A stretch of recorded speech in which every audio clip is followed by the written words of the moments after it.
On August 10, 2019, inside the Manhattan Correctional Center, Jeffrey Epstein was found dead. He was the most high-profile federal prisoner in America. The conditions surrounding his death defied standard protocol for a maximum security unit. The cameras aimed at his cell stopped recording. His cellmate had been transferred to a different location the night before. He was entirely isolated.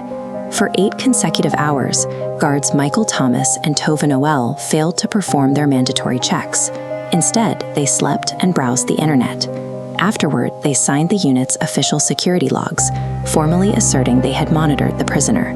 The government quickly declared the death a suicide. The public response was heavily skeptical.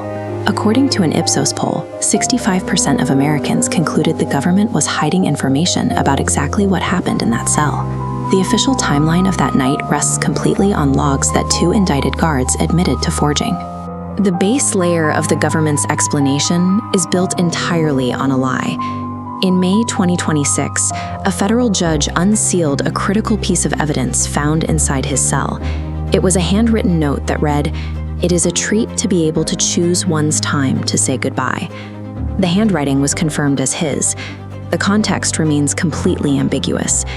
The text could represent a final, deliberate choice by a man controlling his exit, or it could be a statement written under the direct threat of violence. 3 months earlier, in February 2026, newly unsealed observation logs revealed another massive discrepancy. Surveillance records show that while the guards were falsifying their checks, an unidentified person walked down the dimly lit corridor of his jail tier. The identity of that individual is still unknown. Tova Noel, the last guard on record to see Epstein alive, was subpoenaed by Congress, but her testimony was indefinitely postponed. The events of those final hours remain sealed behind institutional silence.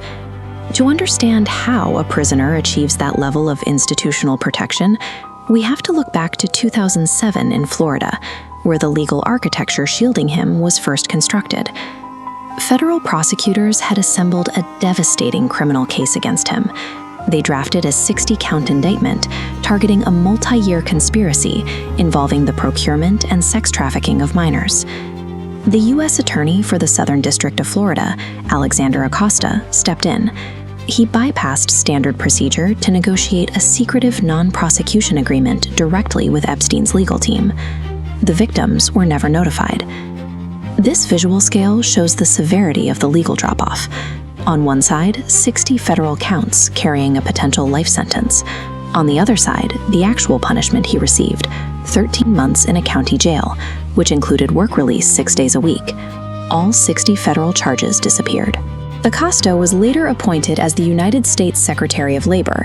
When the Justice Department eventually reviewed his handling of the case in 2020, they cited him for poor judgment and nothing else.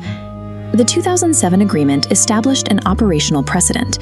It proved that systemic legal mechanisms could be successfully leveraged to shield a trafficker and his entire network from consequence.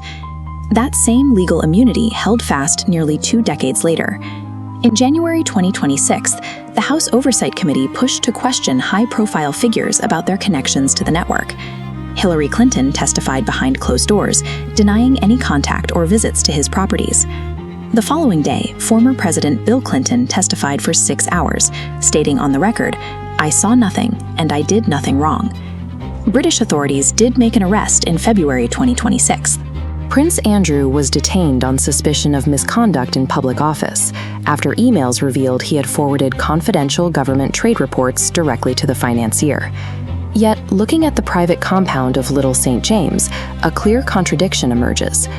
The location was widely documented as the center of the trafficking operation, visited by dozens of powerful individuals over many years.